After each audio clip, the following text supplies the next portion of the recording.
On the night of July 1st, 2002, two aircraft were flying toward the same point in the sky over southern Germany. Neither crew knew it. One controller was watching both, and he was the only one watching. Bashkirian Airlines Flight 2937, a chartered Tupolev jet, was flying from Moscow to Barcelona, carrying 60 passengers and 9 crew. 45 of those passengers were Russian school children on a school trip. Meanwhile, a DHL cargo flight was crossing through the same airspace, with 2 crew aboard. The airspace that night was controlled by a single air traffic controller, working 2 stations at once, while a second radar system sat offline for maintenance.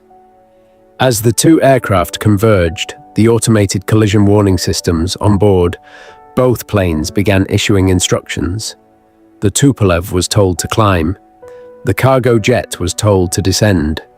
But the controller, unaware of those automated alerts, instructed the Tupolev to descend instead, directly into the other aircraft's path.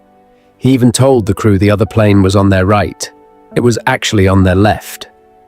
8 seconds before impact, the Tupolev crew finally saw the other aircraft, coming from the opposite side they'd been told. 2 seconds before collision, they tried to obey the automated climb instruction. It was too late. At 23:35, the 2 aircraft collided almost head-on at over 34,000 feet. All 71 people aboard both aircraft were killed. There were no survivors. Investigators found the cause was a single controller, managing 2 workstations alone, unable to maintain safe separation between the aircraft. A second controller was on a break. The backup radar system was down, and the pilots had received conflicting instructions. Their automated system said climb.